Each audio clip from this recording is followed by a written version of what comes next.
തോക്കുസ്വാമിയും ചിലപ്പോൾ സത്യം പറയും കേസ്. തോക്കുസ്വാമിയെ നിങ്ങൾ അറിയില്ലേ? ധ്യാനിക്കുമ്പോൾ ഏകാഗ്രത കിട്ടുവാൻ തൻ്റെ തോക്കും പിടിച്ചുകൊണ്ടിരുന്ന് ധ്യാനിക്കുന്ന ആ തോക്കുസ്വാമി. സ്കൂളിൽ പഠിക്കുമ്പോൾ അരുൺ തങ്കപ്പൻ എന്നായിരുന്നു പേര്. കാഷായ വസ്ത്രം ധരിച്ചപ്പോൾ കർക്കിടക മാസമായിരുന്നതിനാൽ ശരീരം തണുത്ത് കിടുകിടാ പറിച്ചപ്പോൾ അദ്ദേഹം സ്വാമി തണുപ്പത്ത് കിടുകിടാനന്ദ ആയി മാറി. പിന്നീട് സ്വാമിവേഷത്തിൽ പിടിച്ചു നിൽക്കുവാൻ കാഷായം മാത്രം പോരാ, സ്വല്പം മന്ത്രോച്ചാരണങ്ങൾ കൂടി ഹൃദയസ്ഥമാക്കുവാനായി അങ്ങ് ഹിമാലയത്തിലേക്ക് കള്ളവണ്ടി കയറിയപ്പോൾ പേര് മാറ്റി സ്വാമി ഹിമവൽ ഭദ്രാനന്ദ ആക്കി മാറ്റി.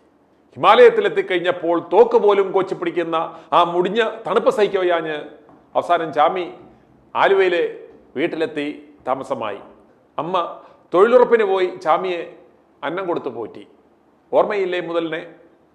2008 ആലുവ പോലീസ് സ്റ്റേഷനിൽ കാട്ടിക്കൂട്ടിയ ആ പരാക്രമം വലിയ വാർത്തയായിരുന്നു. കൃത്യമായി പറഞ്ഞാൽ 2008 മെയ് 17 ആലുവ പോലീസ് സ്റ്റേഷനിൽ പൊട്ടിയ ഈ ചെറിയ വെടിയോടെയാണ് ഹിമവൽ ഭദ്രാനന്ദ തോക്കുസ്വാമിയായി 4 പേരറിയുന്നത്. ആലുവ അശോകപുരം മനക്കൽ വീട്ടിൽ സ്വന്തം തലയിൽ തോക്ക് ചൂണ്ടി ആത്മഹത്യക്ക് ശ്രമിച്ച ഹിമവൽ ഭദ്രാനന്ദയെ അന്ന് പോലീസ് അനുനയിപ്പിച്ച് സ്റ്റേഷനിൽ എത്തിക്കുകയായിരുന്നു. വിവരമറിഞ്ഞ് മാപ്രകൾ ഓടി സ്റ്റേഷനിലെത്തി ആ ദൃശ്യം പകർത്തുന്നതിനിടയിലാണ് ജാമി വെടിപൊട്ടിച്ചത്.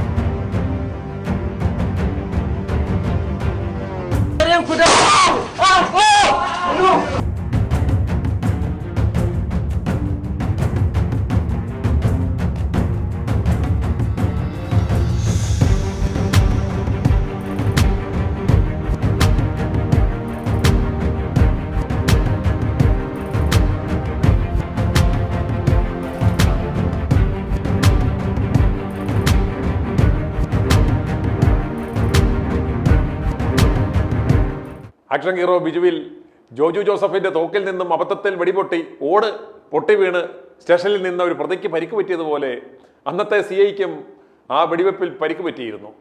അന്നത്തെ SHO കൈക്ക് പിടിച്ച് ധരിച്ചതിനാൽ സ്വാമിയുടെ വെടി ലക്ഷ്യം തെറ്റി മുകളിലേക്ക് പോയി ഒടുവിൽ ചാമി അകത്തുമായി. പിന്നീട് പല പല സന്ദർഭങ്ങളിലായി തോക്ക് ചാമി വന്നുവെങ്കിലും പിന്നീട് യാതൊരു വിവരവുമില്ലായിരുന്നു. ഇപ്പോൾ ഇതാ തിരഞ്ഞെടുപ്പെടുക്കാറായപ്പോൾ ചാമി വീണ്ടും ഇറങ്ങിയിട്ടുണ്ട്. അല്ല, ചാമിയെ ആരോ ഇറക്കിയിരിക്കുകയാണ് എന്ന് വ്യക്തം. ഇത്തവണ ടാർഗറ്റ് BJP ആണ്, പ്രത്യേകിച്ച് രാജീവ് ചന്ദ്രശേഖറും സുരേന്ദ്രനുമൊക്കെ. അതുപോലെ മെഡിറ്റിന കാർഡിയാക് ഹോസ്പിറ്റലുകളുടെ ചെയർമാൻ ഡോക്ടർ പ്രതാപിനെതിരെയുള്ള മെഡിക്കൽ ഫ്രോഡലന്റ് കേസുകളെക്കുറിച്ചും ചാമി പറയുന്നു. ഇപ്പോൾ ഇയാളെ ആര് ഇറക്കിയതാണെങ്കിലും ഈ ചാമി പറയുന്നതിൽ സത്യങ്ങളുണ്ട് എന്ന് നിങ്ങൾ മനസ്സിലാക്കുക. വെടിപൊട്ടിയതിൻ്റെ 18ാം വർഷം എത്തുമ്പോൾ തോക്ക് ചാമിയുടെ വാക്കുകളിൽ വളരെ പക്വത വന്നു, കാവി മാറി കറുപ്പായി എന്നതും ശ്രദ്ധേയമാണ്. തോക്ക് ചാമിയുടെ ആ സത്യം പറച്ചിൽ നമുക്കൊന്ന് കേൾക്കാം. ഒരു അഴിമതിയുടെ കൊടയും പിടിച്ചിരുത്തി നടന്നിട്ടാണ് രാജീവ് ചന്ദ്രശേഖർ പറയുന്നത് ഇവിടുത്തെ സർക്കാരും മറ്റേ LDFും UDFും ഒക്കെ അഴിമതിക്കാരാണ്.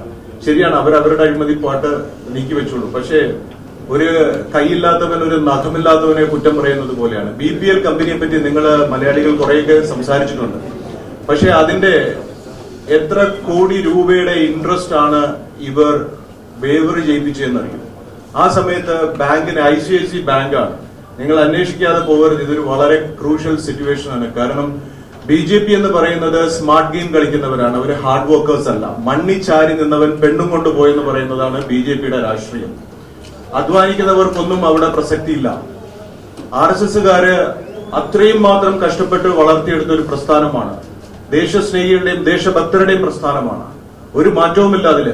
നരേന്ദ്രമോദി ചെയ്ത നന്മകളൊന്നും അല്ലെങ്കിൽ അദ്ദേഹം ചെയ്ത മാറ്റങ്ങളും ഒന്നും കേരളത്തിൽ എത്തിയിട്ടില്ല, കേരളത്തിൽ എത്തുകയില്ല. ഇവര് പറയുന്നത് ഒരു ഭരണം കിട്ടിക്കഴിഞ്ഞാൽ ഇവര് മാറുമെന്ന്. കഴിവുള്ളവന് ഭരണം വേണ്ട. കല്യാണം കഴിച്ച് മാരേജ് സർട്ടിഫിക്കറ്റ് ഉണ്ടെങ്കിലേ ഒരു കുട്ടി ഉണ്ടാക്കാൻ പറ്റുള്ളൂ എന്നുണ്ടോ? ഇല്ലല്ലോ. മനസ്സുണ്ടെങ്കിൽ കുട്ടി ഉണ്ടാവും. എന്നാൽ ഇവിടെ ഉള്ളവന്മാർക്ക് കല്യാണ സർട്ടിഫിക്കറ്റ് വേണം, ജനങ്ങൾ വോട്ട് കൊടുത്ത് ആക്കി MLA ആയിട്ടോ അല്ലെ MP ആക്കിയാലേ ഇവർ പണിയെടുക്കുള്ളൂ എന്ന് പറഞ്ഞു. BJPയെ സംബന്ധിച്ചിടത്തോളം കേന്ദ്രം BJPയുടെ കയ്യിലിരിക്കുന്നിടത്തോളം കാലം കേരളത്തിലെ ജനങ്ങൾക്ക് അവരുടെ സുരക്ഷയ്ക്കും അവരുടെ ഭക്ഷണത്തിനും അവരുടെ വികസനത്തിനും കുട്ടികളുടെ തൊഴിലില്ലായ്മയ്ക്കും വേണ്ടിയിട്ടുള്ള കാര്യങ്ങൾ ചെയ്യാൻ ഇവർക്ക് ഒരു ഭരണത്തിന്റെ ആവശ്യമില്ല. ജനങ്ങൾ ചുമ്മാ മോദി മോദി എന്നൊരു മോദിയുടെ പടവും സംഘത്തിന്റെ പേരും പറഞ്ഞുകൊണ്ടാണ് ഇവർ ഈ ആൾക്കാരുടെ ഇടയിൽ പോകുന്നത്. എന്നാൽ ഇനി നമ്മൾ പോയിന്റിലേക്ക് വരണം. AN രാധാകൃഷ്ണൻ നടത്തിയ വാഗ്ദാനം എന്താണ്? സീനിയർ BJP ലീഡറാണ് AN രാധാകൃഷ്ണൻ നടത്തിയത്. എത്ര കോടി രൂപയുടെ അഴിമതി? പിള്ളേർക്ക് കമ്പ്യൂട്ടർ ഇല്ല പിള്ളേർക്ക് പഠിക്കാൻ. ഇവിടെ കമ്പ്യൂട്ടർ ഇല്ലാത്തതിന്റെ പേരിൽ പിള്ളേർ ആത്മഹത്യ ചെയ്തപ്പോൾ അന്ന് ഞാനാണ് ഇവിടെ കടകംപള്ളി സുരേന്ദ്രന്റെ 10 പുതിയ ബ്രാൻഡ് ന്യൂ TV വരെ എടുത്തു കൊടുത്തത്. ഇവിടെ TV കൊടുക്കാം, കമ്പ്യൂട്ടർ കൊടുക്കാം, അതുപോലെ തന്നെ ഫോൺ കൊടുക്കാം, സ്കൂട്ടർ കൊടുക്കാം എന്ന് പറഞ്ഞ് മേടിച്ച പൈസ എത്ര? 17,000 പേരുടെ പൈസ ഇവിടെ പോയത് എവിടെയെങ്കിലും ആരെങ്കിലും അന്വേഷിച്ചോ? എത്ര കോടി രൂപയാണ് ഇതിൽ നിന്നും തട്ടിയതെന്ന് ആരെങ്കിലും അന്വേഷിച്ചോ? ഇനി അടുത്ത അത് മാത്രം പോട്ടെ, MT രമേശിന്റെ ആ അഴിമതി കോഴക്കേസിന്റെ കാര്യം ഈ രാജീവ് ചന്ദ്രശേഖരൻ ഓർമ്മയില്ലേ? ഇതിലെ രാജീവിന്റെ ടീമിനെ പറ്റിയാണ് ഞാൻ ഈ പറയുന്നത്. പാലക്കാടിലെ കൃഷ്ണകുമാറിന്റെ കേസ് രാജീവിന്റെ ടീമാണിപ്പോ. ആ ഇത് ഓരോ കൊടക്കമ്പികളാണ്. ഇനി ഇതിനേക്കാളും ഒക്കെ ഗ്രേവ് സിറ്റുവേഷൻ എടുക്കാം. നിങ്ങൾ ആരെങ്കിലും നമ്മുടെ കൊല്ലത്തുള്ള പ്രതാപിനെ പറ്റി കേട്ടിട്ടുണ്ടോ? Have you ever heard about that name? Pratap, doctor Pratap, cardiologist. അയാളെ പറ്റി ജസ്റ്റ് ഡോക്ടർ പ്രതാപ് കുമാർ എന്ന് നിങ്ങൾ ജെമിനിയിലോ ഗൂഗിളിലോ അടിക്കുക. ഞാൻ നിങ്ങൾക്ക് കാണിച്ചു തരാണ്. ഞാനിത് കാണിച്ചു തരാണ്. ജസ്റ്റ് നിങ്ങളുടെ ശ്രദ്ധയിൽ പോകരുത്. മെഡിക്കൽ ഫ്രോഡ് ആൻഡ് ഫോർജറി എവിടെയാ? Corruption Bureau ACB registered FIR against Pradap Kumar for cheating forgery. ഒക്കെ എടുത്തിരിക്കുന്നത് എവിടെയാ? ഹരിയാനയിലാണ്. BJP തന്നെ യഥാർത്ഥത്തിൽ ഇവർക്കെതിരെ ആക്ഷൻ എടുക്കുമ്പോൾ ഇവിടെ ഇവർക്ക് നിയമസഭയിൽ മത്സരിക്കാൻ ചാൻസ് കൊടുക്കുകയാണ്. അടുത്ത case reuse of single use equipment. ഒരിക്കൽ മാത്രം ഉപയോഗിക്കാൻ പറ്റുന്ന സാധനങ്ങളെ റീയൂസ് ചെയ്തു. സെന്റും കാര്യങ്ങളും ഒക്കെ വീണ്ടും കഴുകി മറ്റേ വെയിലത്തിട്ട് ഉണക്കി തുടച്ചു വാരിയെടുത്ത് ആൾക്കാരുടെ ചങ്കി കീറി കുത്തി കെട്ടിവിടുന്നതാണോ ധർമ്മം? ആണോ? രാജീവിന്റെ ആൾക്കാരുടെ ക്വാളിറ്റിയായി പറയണത്, ജനം അറിയണത്. അടുത്ത ഡബിൾ ബില്ലിംഗ് സ്കാംസ്. ബില്ലിന്റെ കാര്യം വരുമ്പോ, ബിസിനസിന്റെ കാര്യം പറയുമ്പോ രാജീവ് ചാടി വീഴും. കാരണം രാജീവിനെന്ന് പറയുന്നത് ബിഷപ്പിന്റെ ജിമ്മിൽ പോയിട്ട് പുഷപ്പ് അടിച്ചു വന്ന് നിൽക്കാനേ രാജീവിന് അറിയുള്ളൂ. രാജീവിന് സൂര്യ നമസ്കാരം പോലും അറിയില്ല. രാജീവ് ചന്ദ്രശേഖരൻ ആരാണ്? അയാളുടെ കയ്യിൽ കുറെ പൈസ ഉണ്ട്. പൈസ ഉള്ള ഒരുത്തൻ ഇവിടെ വന്നു കഴിഞ്ഞാൽ സ്വന്തം യഥാർത്ഥ സംഘത്തിന് വേണ്ടി പ്രവർത്തിച്ചതും BJPയുടെ നല്ല നല്ല സജ്ജനങ്ങളായിട്ടുള്ള ആൾക്കാരെ മാറ്റി നിർത്തിയിട്ട് ഒറിജിനൽ അച്ഛനെ മാറ്റിയിട്ട് ഇവിടെ കുറെ മക്കളുണ്ട്. Oh rich daddy came, I want my rich daddy, rich daddy so great, rich papa hi we are with you എന്ന് പറയുന്നതാണോ കേരളത്തിന്റെ സംസ്കാരം? അദ്ദേഹം ആരാന്നാണ് അദ്ദേഹത്തിന്റെ ചിന്ത? അദ്ദേഹത്തിന്റെ അഴിമതികളെ പറ്റി BJPയിൽ എന്ത് സംഭവിച്ചു, അല്ല BPL എന്ത് സംഭവിച്ചു എന്ന് മനസ്സിലാക്കണം. 3 അക്ഷരമുള്ള BJPയിലും 3 അക്ഷരമുള്ള BPL-ലും അതുപോലെ ഇതിനു മുമ്പുണ്ടായിരുന്ന JDS 3 അക്ഷരമേ ഉള്ളൂ. 3 അക്ഷരത്തിലുള്ള എവിടെ അദ്ദേഹം ചാടിക്കേറും അത് 3G ആവും. 3G ആവും. മലയാളിക്ക് ഓഫർ കൊടുത്താൽ മലയാളി ചാടി വീഴും. ഇവിടെ നല്ല നേതാക്കളില്ലേ? ആ കാപ്പിക്കുരു കള്ളൻ, ആ ആർക്കണം കാപ്പിക്കുരു മോട്ടിച്ച കള്ളൻ, റിയൽ എസ്റ്റേറ്റ് അല്ല എസ്റ്റേറ്റ് എന്ന് കാപ്പിക്കുരു മോട്ടിച്ച കള്ളൻ ആരാ? K. സുരേന്ദ്രൻ. പേര് തന്നെ കേട്ടിട്ടുണ്ട്. എപ്പോഴും വേണം ജനങ്ങൾക്ക് എഴുതാൻ കള്ളനാണ് എന്ന് അദ്ദേഹത്തിന്റെ ജനിച്ചപ്പോ തന്നെ വീട്ടുകാർ ഇട്ടു കൊടുത്തൊരു സാധനമാണ് K. ഇത്രയും വലിയ ഗുണ്ടായുസം, ഇത്രയും വലിയ മാനിപ്പുലേഷൻ. അയാൾ പറയുന്നത് മുസ്ലിം ജനങ്ങളെല്ലാം നമ്മുടെ കൂടെ നിൽക്കുന്നുണ്ട്, മുസ്ലിങ്ങളെല്ലാം അയാൾക്ക് വോട്ട് കൊടുക്കുന്നു. പിന്നെ ഇയാള് മുസ്ലിങ്ങളുടെ വോട്ട് കൊടുക്കാൻ വേണ്ടി ആ സമുദായത്തിന് വേണ്ടി രാവിലെയും വൈകിട്ടും ഇവിടുത്തെ കുഞ്ഞാലിക്കുട്ടീനെയും തങ്ങളുമാരെക്കാളും കൂടുതൽ വർക്ക് ചെയ്യുന്ന ആളല്ലേ ഇയാള്? ഇവരുടെ BJP ഈ രാജീവ് ചന്ദ്രശേഖരന്റെ ഈ ക്രിസ്ത്യൻ ലോബിയുടെ കൺട്രോളിലാണ് BJP എന്ന് ഞാൻ പറഞ്ഞു. BJP means business Janata party, അല്ലാതെ ബിഷപ്പ് ജനതാ പാർട്ടി ഉണ്ട്. അങ്ങനെ ഒരു മീനിങ്ങും ഉണ്ട് ഇവിടെ കേരളത്തിൽ. ഇവരാണ് സീറ്റ് തീരുമാനിക്കുന്നത്. ഇവര് സീറ്റ് തീരുമാനിക്കുമ്പോൾ നമ്മുടെ സ്വയംസേവർക്ക് എന്ത് സീറ്റ് കിട്ടി?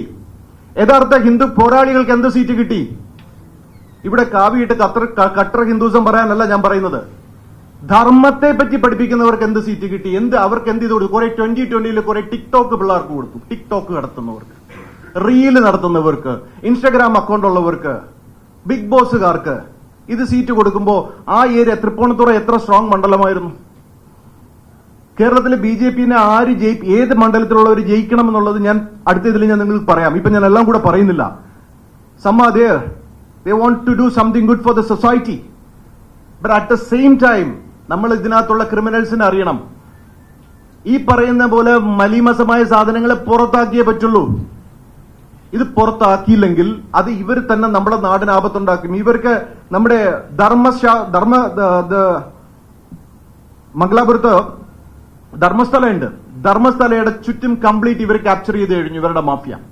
ഹന്നൂർ തൊട്ട് എയർപോർട്ട് വരെ കംപ്ലീറ്റ് ഇവരുടെ ഗ്രൂപ്പ് ക്യാപ്ചർ ചെയ്ത് കഴിഞ്ഞു, എല്ലാം എടുത്തു കഴിഞ്ഞു. ശിവഗംഗ കംപ്ലീറ്റ് എടുത്തു കഴിഞ്ഞു. ഇവരുടെ റിയൽ എസ്റ്റേറ്റ് ബിസിനസ്. അതുപോലെ നിങ്ങൾ മനസ്സിലാക്കണം, മലബാർ തൊട്ട് ഇങ്ങോട്ട് വന്നിരിക്കുന്ന മലബാറിൽ എല്ലാ ആശുപത്രികളും കോടാനുകോടി കൊടുത്തിട്ട് പർച്ചേസ് ചെയ്തുകൊണ്ടിരിക്കുന്നു. KKRും ബ്ലാക്ക് സ്റ്റോൺ എന്ന് പറഞ്ഞ 2 കമ്പനി, അവരുമായിട്ട് ആ ഗ്രൂപ്പുമായിട്ട് PC ജോർജിനും ഷോൺ ജോർജിനും അനൂപ് ആന്റണിക്കും എന്തെങ്കിലും റിലേഷൻ ഉണ്ടോ നിങ്ങൾ അന്വേഷിച്ചോ? അനൂപ് ആന്റണി പറയുന്നുണ്ടല്ലോ 5 കോടിയാണ് ഈ കേരളത്തിൽ MLA ഫണ്ടെങ്കിൽ ബാക്കി നമുക്ക് അൺലിമിറ്റഡ് ഫണ്ട് വരും എന്ന്. അൺലിമിറ്റഡ് ഫണ്ടിന്റെ സോഴ്സ് എന്തെങ്കിലും നിങ്ങൾ കണ്ടുപിടിച്ചോ? എന്നെ പോലെ ഒരുത്തൻ ചോദിക്കാൻ ഈ കേരളത്തിൽ ഇല്ലായിരുന്നു. ഞാൻ അവിടെ നിന്ന് ബാംഗ്ലൂരിൽ നിന്ന് വണ്ടി പിടിച്ച് എന്റെ ചെലവിൽ ഞാൻ റിസ്ക് എടുത്തു വന്നു. കാരണം ഇത് എന്റെ നാട്. ഇവിടെ ഒരു MLAക്ക് MPP പോസ്റ്റിന് വേണ്ടി ഞാൻ എഴുതി ഒട്ടിക്കാറില്ല. എനിക്ക് എന്റെ ആൾക്കാരുടെ ജീവനാവരുത്. ഞാൻ അവിടെ സുഖമായിട്ട് ജീവിക്കുന്നുണ്ട്. ഇവിടെ ഒരു രീതിയിലുള്ള സഹായവും കേരളത്തിൽ ആരും തരില്ല. അത്രയും സ്വാർത്ഥരായി ജീവിക്കുകയാണ്. പിന്നെ ഒരു ഗ്രൂപ്പിൽ എന്നെ സഹായിക്കണമെന്നുള്ള മനസ്സുണ്ട്, പക്ഷെ അവർക്ക് എന്നെ സഹായിക്കാനുള്ള കപ്പാസിറ്റി ഇല്ല. ഈ കള്ളന്മാർ ഇവിടെ വരുമ്പോ നമ്മളിവിടെ കഞ്ഞി കുടിച്ചാണെങ്കിലും സുഖമായിട്ടാണെങ്കിലും നമ്മുടെ ഒരു സംസ്കാരം ഉയർത്തിപ്പിടിച്ച് നമുക്ക് ജീവിക്കാം. പക്ഷെ നമ്മുടെ മക്കളുടെ ഭാവിയുമാരൊക്കെ കളയല്ലേ? ഈ ഡ്രഗ് മാഫിയക്കെതിരെ ഇവന്മാർ ഒരു വിരളനക്കിയിട്ടുണ്ടോ? ഇവന്മാര് കർണാടകത്തിന്റെ സ്പെഷ്യൽ ടീമിനെ വെച്ചിട്ട് നമ്മൾ ഓപ്പറേറ്റ് ചെയ്തതാണ് ഇവിടുത്തെ ഡ്രഗ് കണ്ട്.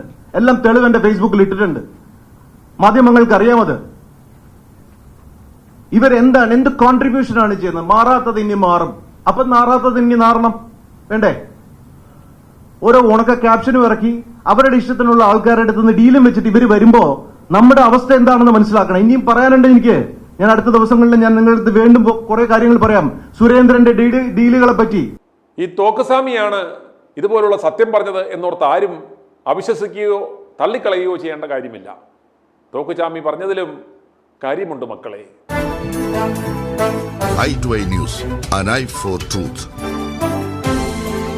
i2i News സബ്സ്ക്രൈബ് ചെയ്തിട്ടില്ലാത്തവർ ഇപ്പോൾ തന്നെ സബ്സ്ക്രൈബ് ചെയ്യുക. നോട്ടിഫിക്കേഷൻ ലഭിക്കുവാൻ ബെൽ ബട്ടണും അമർത്തുക.